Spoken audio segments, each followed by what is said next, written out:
Welcome to study फंडा। आज का हमारा टॉपिक है आर्ग्यूमेंट राइटिंग पर और हमने यूनाइटेड नेशन को चूज़ करा है इस बार। United Nation has failed to achieve on its objective. ये टॉपिक इम्पॉर्टेंट इसलिए है, अगर आप देखो यूएन का जो ऑब्जेक्टिव है that is about world peace के बारे में, कि वर्ल्ड में कैसे आप स्टेबिलिटी एंड पीस मेंटेन कर सकें। और ये टॉपिक इम्पॉर्टेंट इसलिए है क्योंकि आपने विटनेस करा होगा रिसेंटली कहीं ना कहीं कोई ना कोई क्राइसिस चल रही है, जैसे रशिया यूक्रेन क्राइसिस, कहीं पे एथनिक क्लिनजिंग चल रही है, कहीं पे रिफ्यूजी क्राइसिस चल रही है। तो इन सब प्रॉब्लम की वजह से हमने ये टॉपिक लिया है कि यूनाइटेड नेशन अपने गोल्स को डिलीवर करने में फेल हुआ है। Let's start with today's discussion. तो आज का हमारा डिस्कशन स्टार्ट करने से पहले एक दो पॉइंट मुझे आपको बताने हैं। वो ये है कि बहुत सारे पेपर चेक करते वक्त और वैसे ही बहुत सारी क्वेरी आती है इंट्रोडक्शन में। जब आप आर्ग्यूमेंट का इंट्रोडक्शन लिख रहे हो तो मेक श्योर जो भी उस टॉपिक से रिलेटेड करंट में न्यूज़ में है, या तो आप वो अटेंड करो इंट्रोडक्शन में जो करंट में न्यूज़ में है, या फिर डेफिनेशन लिख दो, या फिर उस टॉपिक के बारे में कोई इन्फॉर्मेशन दे दो। और ये सब चीज़ें इंट्रोडक्शन और कंक्लूजन आपका 2 या 3 लाइनों से ज़्यादा नहीं होना चाहिए। मैंने बहुत स्टूडेंट्स को कॉपी चेक करते वक्त एनालाइज़ करा कि वो 4 से 5 लाइनों का इंट्रोडक्शन लिख देते हैं। उसकी एक्चुअली में कोई ज़रूरत नहीं है, आप अपने टाइम भी वेस्ट कर रहे हो और वर्ड्स भी वेस्ट कर रहे हो। तो मेक श्योर कि आप बहुत छोटा इंट्रोडक्शन लिखो और कंक्लूजन लिखो। जैसे हमने यहाँ पे स्टार्ट करा है, हमने इंट्रोडक्शन लिखा है, UN is a multilateral organization established in 1945 to enable countries to work on specific matter। हमने यहाँ कुछ नहीं करा है, हमने सीधा डायरेक्टली जाके UN के बारे में बता दिया है। तो इस तरीके से आप स्टार्ट कर सकते हो इस टॉपिक को। फिर हमने फेवर में जो पॉइंट्स लिखे हैं, इसलिए एक चीज़ ये था कि जो भी आप पॉइंट्स लिखोगे, चाहे वो फेवर में हो या अगेंस्ट में हो, पर वो पॉइंट्स इक्वल नंबर्स में होने चाहिए। अगर आपने 4 पॉइंट फेवर में लिखे हैं तो मेक श्योर आपको 4 पॉइंट ही अगेंस्ट में लिखने हैं। और अगर आपने ज़्यादा पॉइंट लिख दिए हैं, क्योंकि स्टूडेंट्स 5-6 पॉइंट लिखने के चक्कर में क्या करते हैं, क्वालिटी पॉइंट्स ही बहुत ख़राब कर देते हैं। किसी पॉइंट्स में कोई फैक्ट मिसिंग होता है, डेटा मिसिंग होता है, इन्फॉर्मेशन प्रॉपर नहीं होती, एग्जाम्पल नहीं दिए होते, बहुत रिपीटेटिव लुक आ जाता है आपके पॉइंट्स का। इसलिए मेक श्योर जब आप पॉइंट्स लिख रहे हो तो वो जो पॉइंट लिखो, चाहे आप 3 लिखो चाहे आप 4 लिखो, पर वो पॉइंट बहुत कंक्रीट होनी चाहिए ताकि आपकी नॉलेज आपके पेपर लिखते टाइम पता चले। ऐसे लेमन एटीट्यूड में आप पॉइंट्स मत लिखिए कि बस इंक्रीज़ करने हैं पॉइंट्स।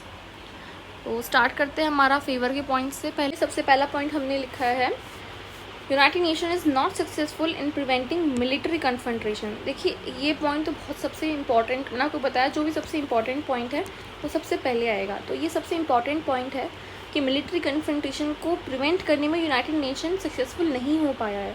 अगर इसका एग्जाम्पल, फिर हमने इसका एग्जाम्पल भी दिया है पॉइंट लिखने के बाद। एग्जाम्पल है Russia Ukraine conflict. Russia Ukraine conflict अगर आप देखो तो वो क्लासिक एग्जाम्पल है कैसे यूनाइटेड नेशन फेल हुआ है मेंटेन करने में अपने ऑब्जेक्टिव्स को, वर्ल्ड स्टैंडर्ड्स को भी। मिलिट्री कन्फ्रंट्रेशन वो कहीं ना कहीं प्रिवेंट नहीं कर पाया। तो ये हमने पॉइंट लिखा है। और ये भी लिखा है कि सिविल वॉर जैसी सिचुएशन जो है यमन और सीरिया में, वो भी एक रीज़न है कि उसको भी यूनाइटेड नेशन प्रिवेंट नहीं कर पाया है।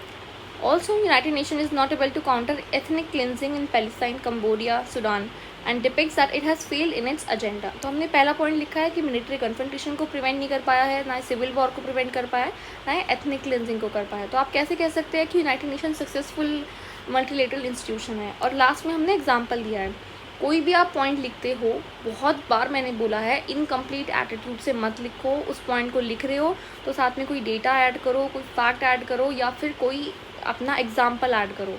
हमने यहाँ पे एग्जाम्पल ऐड करा है, तो इस तरीके से आपके पॉइंट को एक वेटी एटीट्यूड मिलेगा।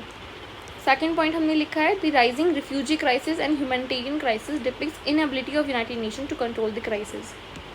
हमने यहाँ पे ह्यूमैनिटेरियन क्राइसिस और रिफ्यूजी क्राइसिस के बारे में बताया है कि रिसेंटली अगर आप देखो, इसका एग्जाम्पल हमने देखा है, यूक्रेन से कितना ज़्यादा रिफ्यूजी क्राइसिस आया है। जब सिविल वॉर चल रहा था सीरिया में तो कितना प्रॉब्लम आई थी ये रिफ्यूजी क्राइसिस की, यूरोप को कितना विटनेस करना पड़ा था। तो यही एक रीज़न है कि ना तो वो मिलिट्री कन्फ्रंट्रेशन को प्रिवेंट कर पाया है, ना ही रिफ्यूजी क्राइसिस को। तो आप उसे सक्सेसफुल एग्जाम्पल नहीं बोल सकते हो। लास्ट में हमने दिया है, also United Nation has failed in its achievement of millennium development goal and its organisation such as WHO has failed in its objective of controlling spread of new disease such as कोविड-19। हमने यहाँ पे कोविड-19 का एक angle introduce करा है, क्योंकि जो 2 साल से ग्लोबल इकॉनमी में रिसेशन और डाउन ट्रेंड विटनेस हुआ है वो एक्चुअली में कोविड-19 की वजह से ही विटनेस हुआ है। तो कहीं ना कहीं जो उसकी ऑर्गेनाइजेशन है WHO है, जैसे यूनाइटेड नेशन की एफिलिएटेड ऑर्गेनाइजेशन है, तो वो कहीं ना कहीं पे फेल हुई है इस डिसीज़ को कंट्रोल करने में। यूनाइटेड नेशन का ऑब्जेक्टिव अगर आप पढ़ोगे तो सिर्फ ये नहीं है कि मिलिट्री कन्फ्रंटेशन को और थर्ड वर्ल्ड वॉर को रोकना है, नहीं, उसके बहुत सारे ऑब्जेक्टिव है कि वर्ल्ड में पीस मेंटेन करना है, वर्ल्ड में स्टेबिलिटी मेंटेन करनी है, इकोनॉमिक अपॉर्चुनिटी सबको प्रोवाइड करवानी है। तो ये सब आप चीज़ें देखो, तो हमने इस तरीके से पॉइंट को अटेम्प्ट करा है। थर्ड पॉइंट हमने लिखा है कि जो वीटो अश्योरेंस है, वीटो अश्योरेंस आपको पता होगा परमानेंट जो 5 कंट्रीज़ हैं उनके पास है। तो हमने लिखा है veto assurance and abuse of power by P5 depicts the failure of reform in United Nation and hegemony of developed country in 21st century. अब हमने इसका एग्जांपल दिया है, जैसे USA का इन्वेजन अफगानिस्तान में, वियतनाम में, किसी ने काउंटर नहीं करा है, किसी ने कोई सैंक्शंस नहीं पुटअप किए गए हैं। Also abuse of power and exceptions provided to P5 countries in rules relating to nuclear disarmament. ये चीज़ आपको पता होना चाहिए कि India is talking about complete disarmament. India का अपना स्टैंड है कि कंप्लीट डिसआर्ममेंट की तरफ हमें वर्ल्ड को चलना चाहिए। बट जो एक्सेप्शंस प्रोवाइड करी गई है ना यूनाइटेड नेशंस के रूल बुक में, जो वो अब तक nuclear disarmament treaty finalise India की तरफ से नहीं हो पा रही है, क्योंकि इंडिया का अपना एक स्टैंड है कि जो एक्सेप्शंस प्रोवाइड करी गई है P5 कंट्रीज़ के लिए वो गलत है। एक्सेप्शंस किसी कंट्री के लिए नहीं होनी चाहिए, it should be complete disarmament. तो ये जो एक्सेप्शन प्रोवाइड करी गई है इसको हमने एग्जाम्पल के तौर पे यूज़ करा है अपने यहाँ पर। तो हमने यहाँ पे 3 पॉइंट फेवर में लिखे हैं कि किस तरीके से यूनाइटेड नेशन एक्चुअली में फेल हो रहा है कंट्रोल करने में अपने ऑब्जेक्टिव्स को या अचीव करने में। उसके बाद हम अगेंस्ट के पॉइंट देखते हैं।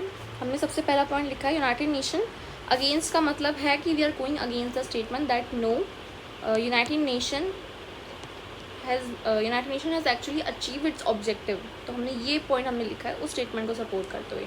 तो सबसे पहला हमने लिखा है United Nation as a successor of League of Nation has been successful in preventing third world war among country. 1945 के बाद जब सेकेंड वर्ल्ड वॉर हुआ, उसके बाद थर्ड वर्ल्ड वॉर को प्रिवेंट करने में यूनाइटेड नेशन का बहुत बड़ा रोल है। तो ये हमने पहला पॉइंट लिखा है।